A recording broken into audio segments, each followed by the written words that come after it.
Without God, I wouldn't be here right now, just period. I'll just say I would have given up a long time ago, for sure. For sure. I wouldn't be here.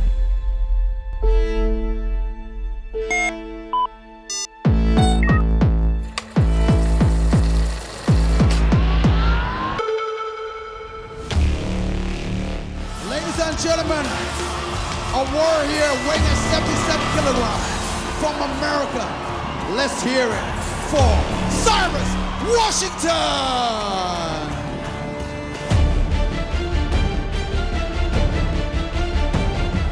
I'm Cyrus Washington. I'm a professional Muay Thai fighter, and I'll always be a martial artist.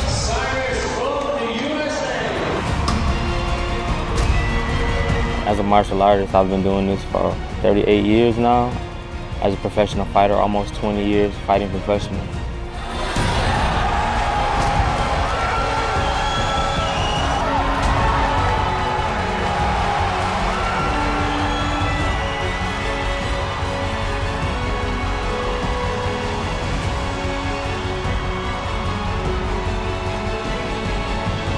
American Lethwei မှာ Cyrus Washington နဲ့ရှင်ပြိုင်တဲ့အခါ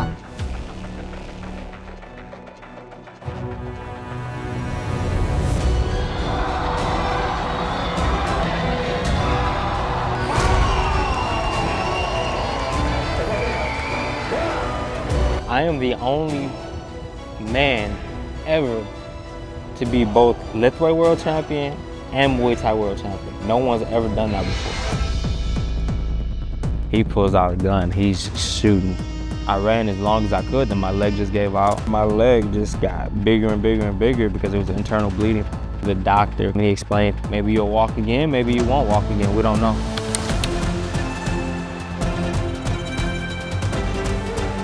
God has always been with me, you know, in everything, and everything.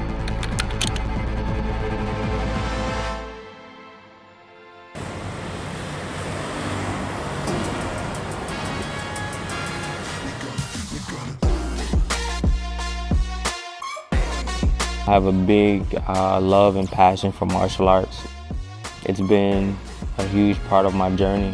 Along with my faith, you know, they kind of go hand in hand. They don't they do go hand in hand because a big part of martial arts is discipline and patience, and being a Christian is the same thing. You should be disciplined and you should be patient.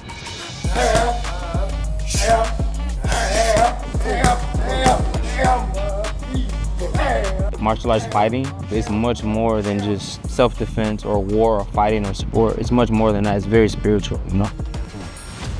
When you get to the ring and cage aspect of martial arts or the fighting, it's very inhumane, you know? It's very violent. It's not of God.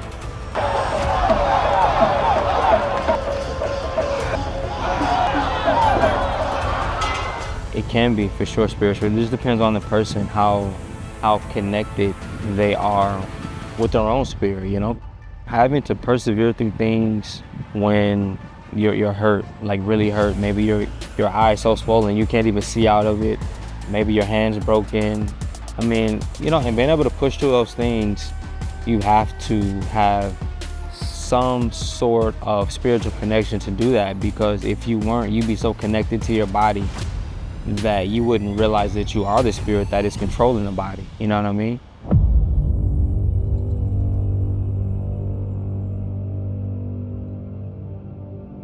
Yeah, that happened in July 2018. I was working security just to make some extra money because I had my children in swim classes and they were doing their gymnastics, and I wanted to keep those things going and have them have fun on the weekends, see movies, whatever it is they want to do, you know? And I was working, and I would always keep my back up against the wall so I could see everything when I was working security, because it was an after-hours club, and I know that after 3 a.m. nothing good really happens after that time, you know? Like, people come out during the dark to do dark things, you know? And every night that I was in there, I didn't want to be there, you know? My exact words were, this has to be hell, because the only thing people were doing in there was do drugs, or there were fights breaking out, you know? I would always say, someone's gonna shoot through this door that I have my back up against. I kept thinking someone's gonna shoot through the door, and that's not a good habit to have. That's worry, you know? that comes from Satan, you know what I mean? And I shouldn't have thought that way, but it was just difficult to not think that way being in a place like that at that time. And one night, this group of people came in. I think it was 2 or 3 women, 2 or 3 guys. They all walked in. And the vibe that I got from them immediately was just dark. You know, when I saw them, I was like, wow, okay. And so they were walking in and out of the bathroom. And after they did that, they had an altercation with one of the guys that was already in there. I could tell that this guy that they had the altercation with was maybe a little off, you know? Or maybe he was high on drugs or something, I don't know. And I started to run over. He pulls out a gun, he's shooting. And as soon as I realized he's shooting the gun, like I'm going towards him and I go that way, you know? And that's how come it hit me in the stomach and hit my leg going that direction, you know? Hit the femoral artery. I don't know if it hit the nerve as well, but it hit the artery and went out my leg, and the other one, I think, went in my stomach and out the same hole, something like that. I ran as long as I could, then my leg just gave out, and I crawled over, put my back up against a booth, and looked around because I thought he was just trying to like kill me, you know what I mean, finish me off. I don't know what I was gonna do. I couldn't stand up, but I was like, hey, I gotta do something, you know. And there's a girl already back there, and I'm only laughing because she was just panicking. And I'm like, this isn't the time to panic. Call the police, you know? But she was in complete shock. I think I called the police from her phone. Eventually, those people ran out, and I never will understand to this day why the guys that worked in the front let them leave. You hear something like that, you stop everybody. Hey, what's going on, you know? You're outside, so you're armed. You're like, you can stop everyone. No one's gonna pass you because you have a gun, you know? Your security, you can do that. You know, you can stop everyone to find out what's going on. They let them leave, and that happened, and it seemed like it took so long for the police and ambulance to show up. And as I was there, my leg just got bigger and bigger and bigger because there was internal bleeding from the femoral artery. There's no blood whatsoever, not a drop of blood outside of me. So I knew I got hit, I know I got shot, I just didn't know where, you know? I know my leg wasn't working, so. And I had no idea it was my stomach because there was no feeling that I got shot in the stomach whatsoever. Survive, fight. That was the main thing going through my mind after I got shot, was just like, survive, man. Like, I don't know if I'm like gonna bleed out, I don't know what's going on. While I was in the hospital, I didn't know the extent of the damage that had been done because I thought it was like, oh, like a bad cut and it just needed to heal up. Then I can get back to training and I still have my fight, which was like a month away at that time. It wasn't until the doctor came and he explained things really briefly. He was just like, hey, you have this artery graft in your leg, in your thigh for your femoral artery. The femoral nerve got hit and there's nerve damage there. And on the upper right portion of my body, you know, because the way it went through my stomach. We can't tell you if those nerves are gonna regenerate 100% or if they will at all. Maybe you'll walk again, maybe you won't walk again, we don't know. And with that artery graft, he said if your leg ever feels weird, that's all he said, if it ever feels weird, rush yourself to the hospital. And I still don't really know what weird is until this day because I never got the feeling back in my leg, you know? So sometimes maybe I get a cramp or something in my leg and you know, I don't freak out, but I'm like, all right, is this it? Like, what's going on? You know what I'm saying? So like part of my calf doesn't activate, part of my quad. I mean, it's filled out pretty good over the years, but it's still not the same as this leg. This leg's a lot bigger than this leg is. There's a deep indentation in this leg and it's just because the nerves don't fire anymore, you know? It was very rough. It was very rough.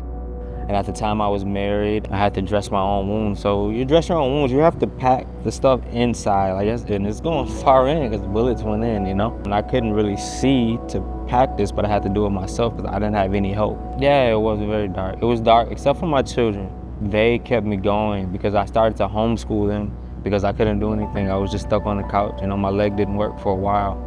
Yeah, I mean, it was pretty dark, but there's no fear.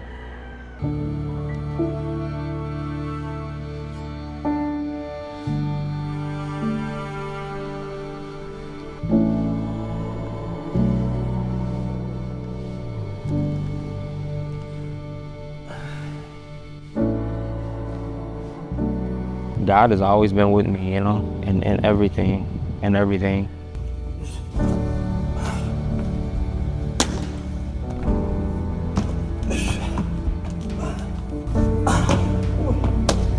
Just because of this leg, my supporting leg.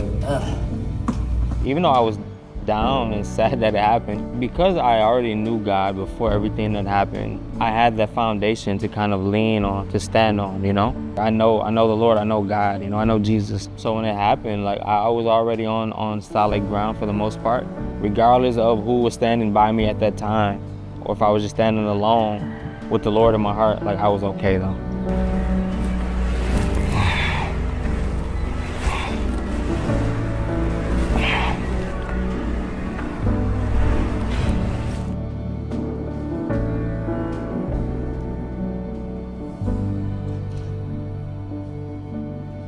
Without God, I wouldn't be here right now.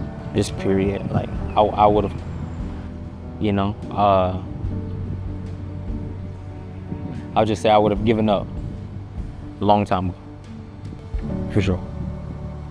For sure. I wouldn't be here.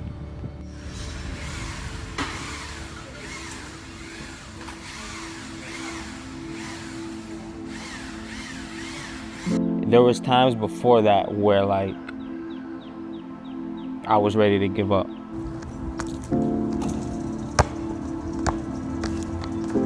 I mean, I would say it now, you know, being single now. And my marriage has been finished for about 5 years. And that was very up and more down than anything, just because just the mental stress.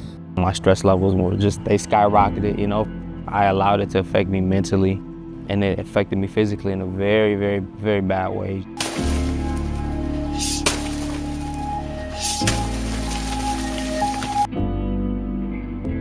I was in my mid-30s and I had like hypertension and high cortisol. And the doctor was like, hey, if you don't stop, like, you're gonna have a heart attack, you know? I'm in peak physical condition, but I'm at risk for heart attack, you know what I mean? And that was the first time I got put on like prescription medicines to help my body recover. Cause I was having liver issues, cortisol issues, cardiovascular issues and things like that. I mean, when you have someone telling you like, hey, I'm gonna take your children away, you're gonna lose your family because they wanna control you and have you kind of go through the hoops or live your life the way that they want you to, or you're not doing anything wrong to begin with. Okay, I didn't carry my children for 9 months in my stomach, but I did in my heart, you know what I'm saying? Therefore, when someone's telling you like it's gonna take them away, like, well, when you're living for your children in that way, hey, yeah, like, that's like kind of like taking a life away. So yeah, it can make you want to give up, you know what I'm saying? It can make you just not want to be here anymore, you know what I'm saying? So having the relationship with God, even through all of that, is why I'm still here.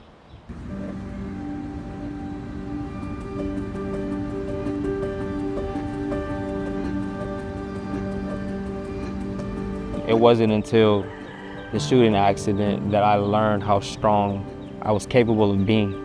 Going through that period let me know that, hey, I'm okay being alone, and I'm strong enough to do life on my own if I have to. So I feel like everything does for sure happen for a reason, even if we don't understand why, you know? Like, it happened, what can I do, you know?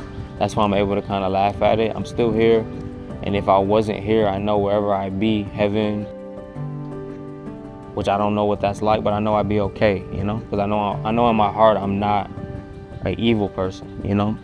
So after this, there can't be evil for me, you know?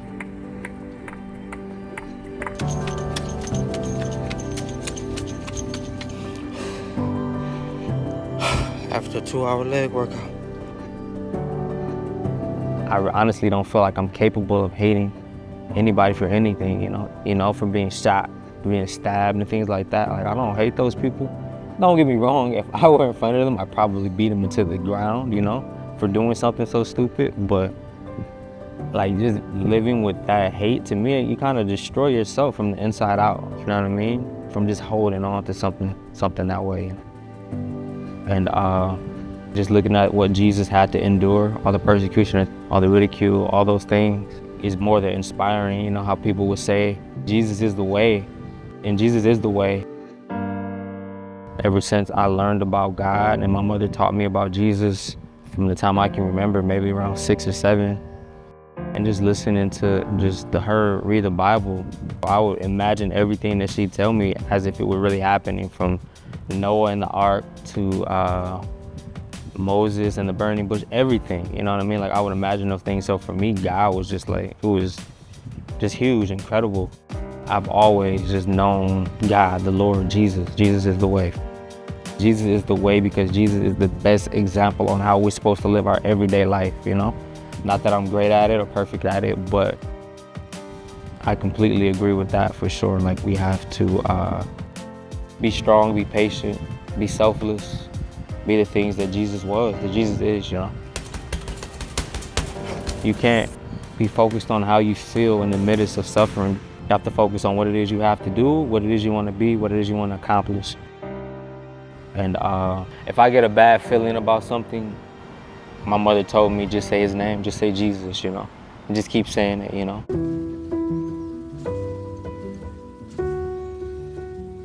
I mean, even with my children, we don't have the best relationship because of their mother, you know? My best interest is their best interest, you know? I want the best for them. And because I can't really have that hands-on influence in their life, I have to kind of let it go. It's like, I'm not gonna go through all that because I went through the stress already and my health was in a very bad place, you know? If I fight that battle and it's a losing battle, I'm just kind of killing myself, you know? It's just better to, hey, let it go. They're okay. They're out of harm's way.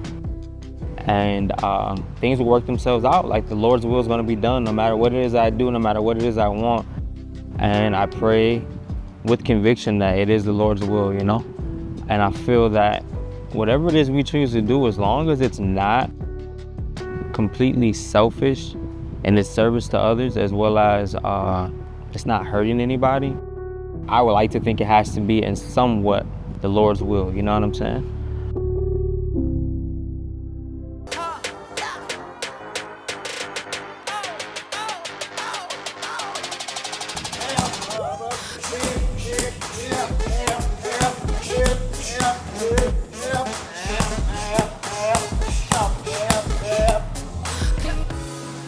Whenever you're ready for a fight. I don't know.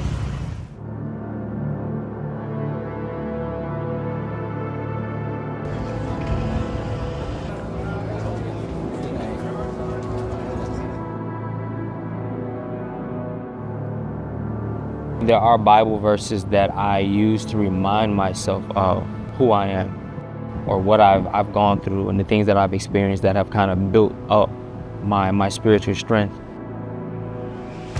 2 Timothy, verse 1, chapter 7. God did not give us a spirit of fear, but of power, love, and sound mind, you know?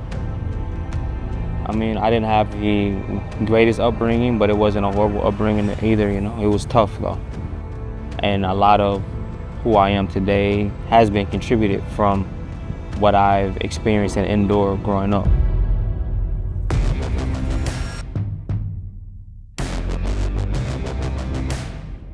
The first time I ever got on a plane was to come here, you know? And I had no idea what to expect. Once I got to Thailand, it was different, you know what I'm saying? Very different. I went to prison when I was young, you know? I spent 4 years behind bars when I was young because I was just a hothead, you know? And you would think that when I got to Thailand, you would think that, like, I'd be fine. But when I got to my bungalow, I was like, I think I made a mistake. You know, I think I want to go home, you know?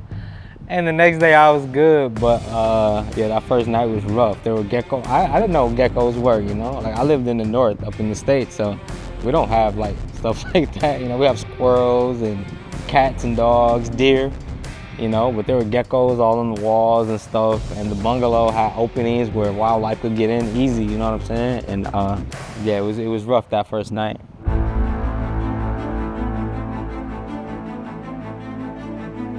Main thing that I would apply from the ring into life. In the ring, you have to be patient sometimes, you know, which I've had to do before. In order for me to get a knockout, I had to kind of allow my opponent to build himself up and to think that he was much better than me, and then boom, I could end the fight, you know, because his confidence and ego has taken over, you know what I'm saying? But yeah, I mean, there's quite a few things in different ways that you can apply from the ring into life, but definitely perseverance, discipline, the discipline to do what it is your corner is telling you to do, following those instructions. I think patience is the biggest thing, and patience kind of comes from discipline or vice versa, you know? I'm just very disciplined. Like, first thing I say when I wake up, thank you, Lord, for waking me up this morning. I get to do this again today. I get to make today a better day than yesterday. I thank the Lord, I go read my Bible, and then I start my day. Because it's helped me so much more by starting my day with the Lord. Once you make that a habit, over time it changes the way that you react to things. You know what I mean? The way that you see things, you perceive things. I'm just more patient with people, you know what I mean? Because I don't know what they may have going on. So I'm a lot more patient with people.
I am feeling, I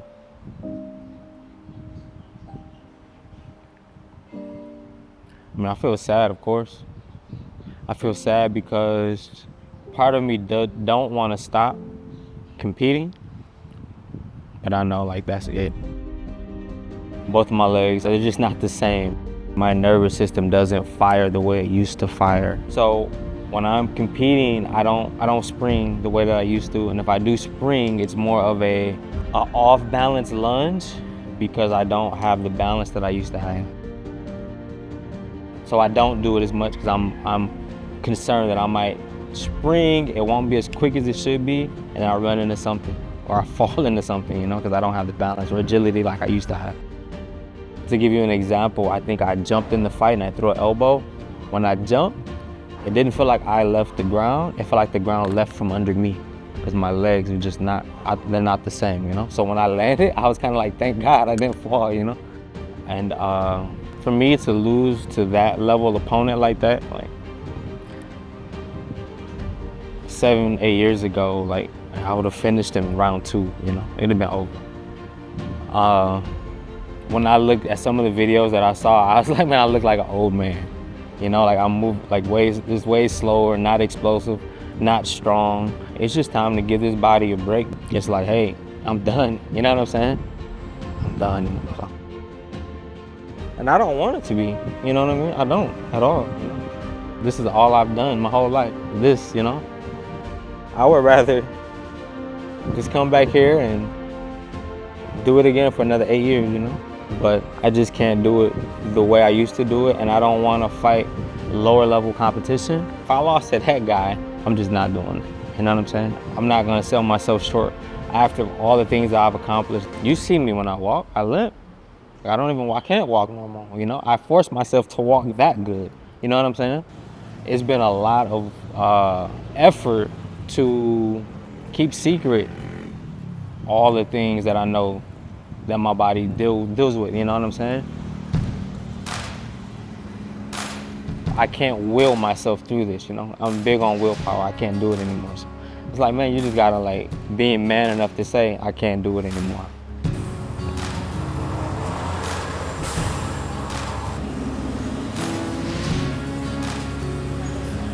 So I'm 43, right? There's a good chance that, Lord, I hope this is the truth, but there's a good chance I've already lived half of my life.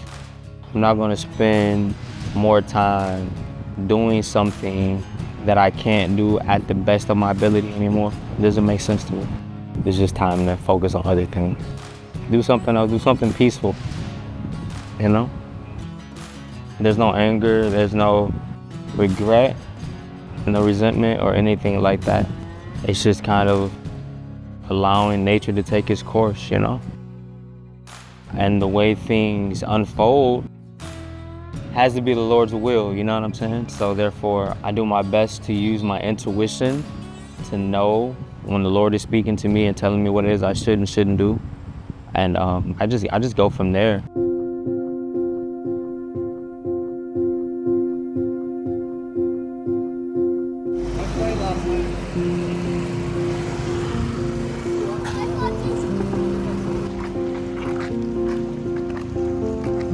I'm very much at peace, and peace, I guess for me, is more than happiness, because peace is happiness for me at this point in my life after everything, you know?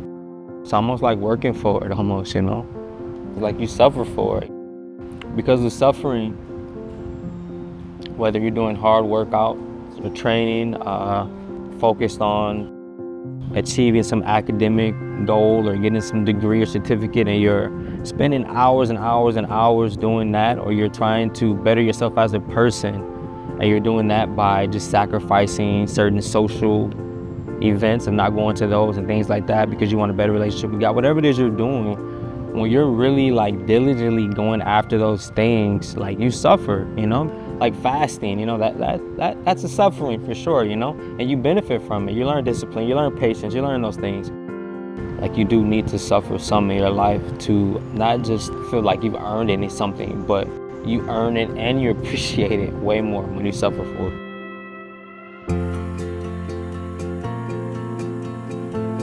Thailand has done me a lot of good, and I miss it quite a bit, you know? Even like I'm leaving today and I'm just like, man, I don't really want to go, you know?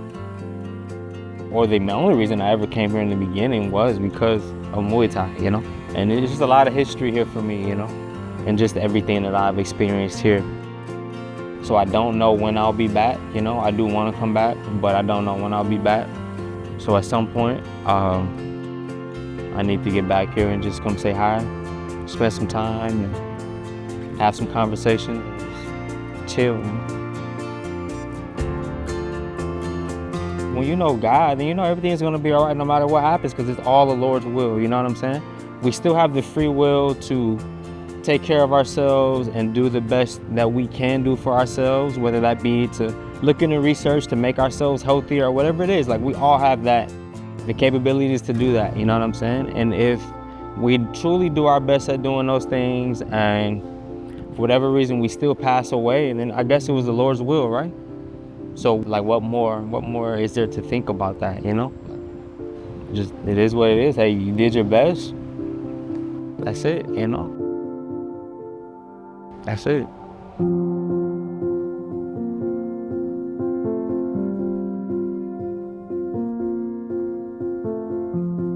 Please like and subscribe to 𝘖𝘆𝗿𝘂. Thank you for listening.